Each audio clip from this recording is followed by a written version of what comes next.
আচ্ছা, আপনি কি মনে করেন নারীদের মন বোঝা আর মহাকাশ জয় করা একই রকম কঠিন? অনেকেই বলেন নারীর মন স্বয়ং বিধাতাও জানেন না, কিন্তু আমি বলি এটা ভুল।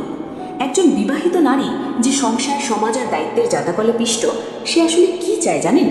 সে হীরা মুক্তা বা দালান কোঠা চায় না, সে চায় মাত্র তিনটি জিনিস।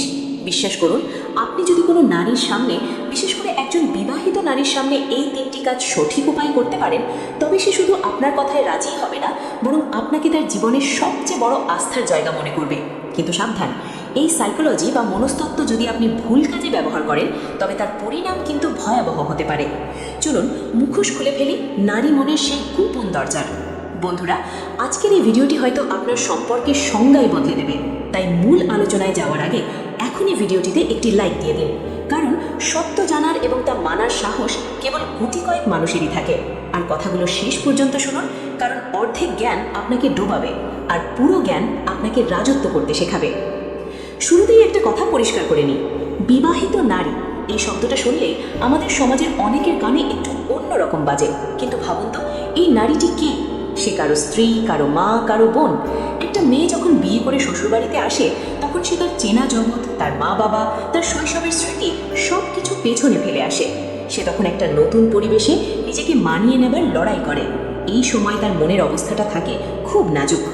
একজন পুরুষ হিসাবে আমরা অনেক সময় ভাবি নারীরা বোধহয় শুধু টাকা আর উপহারে এগোলে যায়। আপনি যদি এটা ভেবে থাকেন, তবে আপনি বোকার স্বর্গে বাস করছেন। একটা সময় আসে যখন টাকার চকচকে রং ফিকে হয়ে যায়, তখন মানুষ খোঁজে একটু মানসিক শান্তি।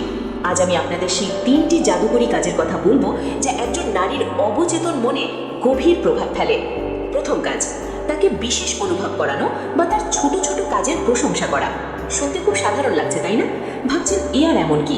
কিন্তু বিশ্বাস করুন, সংসারের চাপে পিষ্ট হতে হতে অধিকাংশ বিবাহিত নারী নিজেকে হারিয়ে ফেলে। সে সকাল থেকে রাত পর্যন্ত মেশিনের মতো খেটে যায়, রান্না করা, ঘর গোছানো, বাচ্চা সামলানো, শ্বশুর শাশুড়ির সেবা করা। কিন্তু দিন শেষে বিনিময়ে সে কি পায়? অধিকাংশ ক্ষেত্রেই স্বামীর মুখ থেকে কোনো প্রশংসা তো দূর, উল্টো শুনতে হয়, সারাদিন তো বাসাতেই ছিলে, কি এমন কাজ করেছ? এই একটা বাক্য একটা নারীর মনকে চুরমার করে দেওয়ার জন্য যথেষ্ট। এখন আপনি যদি তার সামনে ঠিক উল্টোটা করেন, ধরুন আপনি তার খুব ছোট একটা কাজের প্রশংসা করলেন। হয়তো সে আপনার জন্য চা বানিয়েছে, আপনি চুমুক দিয়ে বললেন, আজকের চাটা কিন্তু দারুণ হয়েছে, একদম মন ভালো করে দিল। অথবা সে যখন খুব ক্লান্ত, তখন তার দিকে তাকিয়ে বললেন, তুমি সবার জন্য এত করো, নিজের শরীরের দিকেও তো একটু খেয়াল রাখতে পারো। যখন আপনি তার এই ছোট ছোট ত্যাগগুলোকে স্বীকৃতি দেবেন, তখন সে আপনাকে আর 10টা সাধারণ পুরুষের মতো দেখবে না।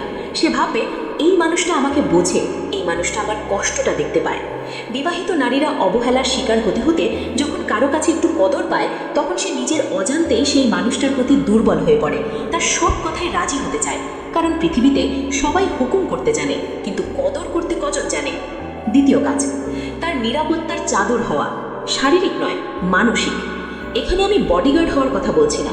নারীরা সেই পুরুষের উপরই ভরসা করে যার পাশে দাঁড়ালে সে নিজেকে নিরাপদ মনে করে। আর এই নিরাপত্তা মানে শুধু মাস্তানি করে রক্ষা করা নয়, এই নিরাপত্তা হলো মানসিক। একটা বিবাহিত নারীর জীবনে অনেক ঝড় থাকে, শ্বশুরবাড়ির খোঁটা, বাপের বাড়ির চিন্তা, ভবিষ্যতের ভয়। এমন পরিস্থিতিতে সে চায় এমন কাউকে যে তাকে বিচার করবে না। অধিকাংশ পুরুষই নারীদের কথা শোনার আগেই সমাধান দিতে শুরু করে, অথবা বলে তুমি বেশি চিন্তা করো বা তোমারই দোষ। কিন্তু আপনি যদি তার সামনে এমন একজন মানুষ হন যে কেবল তার কথাগুলো মন দিয়ে শোনে, তাকে জাজ করে না, তাকে দোষারোপ করে না, তবে আপনি তার মনের দখল নিতে বাধ্য। সে যখন দেখবে আপনি তার দুর্বলতাগুলো জেনেও তাকে ছোট করছেন না, বরং তাকে সাহস দিচ্ছেন, তখন সে আপনার উপর এমনভাবে নির্ভর করবে যেমনটা সে নিজের উপরেও ন্যায় করে না। মনে রাখবেন, নারীরা লজিক বা যুক্তি দিয়ে প্রেমে পড়ে না, তারা প্রেমে পড়ে ইমোশন বা আবেগ দিয়ে। আর এই আবেগটা তৈরি হয় তখন যখন সে দেখে আপনি তার সম্মান রক্ষার জন্য ঢাল হয়ে দাঁড়িয়েছেন। সেটা হতে পারে সমাজের সামনে কিংবা তার নিজের পরিবারের সামনে। যখন সে বুঝবে তার সম্মান আপনার কাছে আমানত, তখন সে আপনার যে কোনো কথায় রাজি হবে, কারণ সে জানে আপনি তার খারাপ চাইবেন না। তৃতীয় এবং সবচেয়ে গুরুত্বপূর্ণ কাজ, তার সিদ্ধান্তের গুরুত্ব দেওয়া এবং তাকে পার্টনার মনে করা। আমাদের সমাজে বিয়ের পর অধিকাংশ নারীর নিজস্ব কোনো মতামত থাকে না। সে কি পড়বে, কোথায় যাবে, কি খাবে, সব সিদ্ধান্ত নেয় তার স্বামী বা শ্বশুরবাড়ির লোকজন। সে তখন নিজেকে একটা আসবাবপত্রের মতো মনে করে। তার যে একটা নিজস্ব সত্তা আছে, বুদ্ধি আছে, বিবেচনা আছে, এটা কেউ গ্রাহ্যই করে না। ঠিক এই জায়গাতে আপনি বাজিবাদ করতে পারেন। আপনি যদি তার সাথে কথা বলার সময় তার মতামত চান, তার সিদ্ধান্তের গুরুত্ব দেন, তবে সে নিজেকে সম্মানিত মনে করবে। ধরুন কোনো একটা বিষয়ে আলোচনা হচ্ছে, আপনি তাকে জিজ্ঞেস করলেন, আচ্ছা এই ব্যাপারে তোমার কি মনে হয়, তুমি কি বলো? এই যে আপনি তাকে জিজ্ঞেস করলেন, এটা তার কাছে হাজার কোটি টাকার চেয়েও দামি। কারণ সে তখন বুঝতে পারে যে এই মানুষটার কাছে আমার বুদ্ধিমত্তার মূল্য আছে। সে আমাকে শুধু শরীর বা কাজের বস্তু ভাবছে না, সে আমাকে মানুষ ভাবছে। যখন আপনি তাকে জীবনের ছোট বড় সিদ্ধান্তে শরিক করবেন, তখন সে আপনার প্রতি কৃতজ্ঞ থাকবে।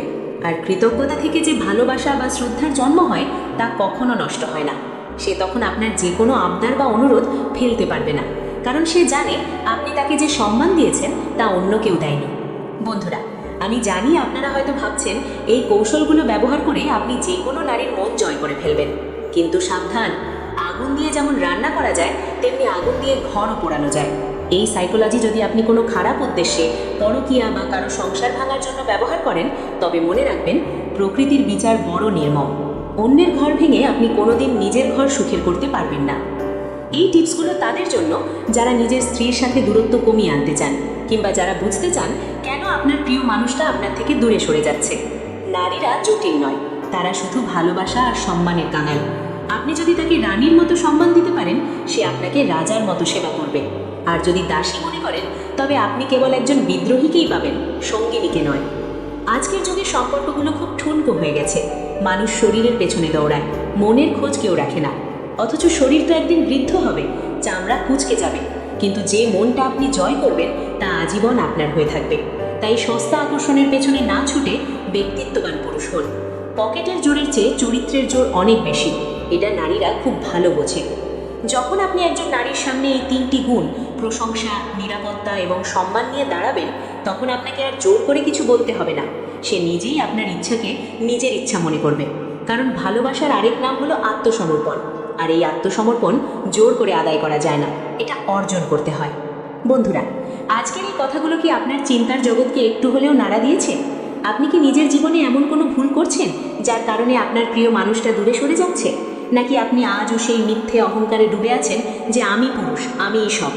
সময় এসেছে আয়নার সামনে দাঁড়ানোর, সময় এসেছে নিজেকে বদলানোর। যদি আপনি মনে করেন যে হ্যাঁ, আমি সম্পর্ককে সম্মান দিয়ে টিকিয়ে রাখতে চাই, আমি মুখোশধারী পুরুষ হতে চাই না, তবে কমেন্টে আজ জোর গলায় লিখুন, আমিই সম্মান দেব। আপনার এই ছোট্ট একটা প্রতিজ্ঞা হয়তো আপনার সংসার বা সম্পর্ককে নতুন জীবন দিতে পারে। ভিডিওটি যদি আপনার মনের কথা বলে থাকে, তবে অবশ্যই একটি লাইক দিন আর শেয়ার করুন আপনার সেই সব বন্ধুদের সাথে যারা নারীদের মন বুঝতে গিয়ে হিমশিম খাচ্ছে। আমাদের এই রনি এআই পরিবারের সদস্য হতে এবং জীবন ও সম্পর্কের এমন সব গোপন রহস্য জানতে এখনই সাবস্ক্রাইব করে পাশে থাকুন।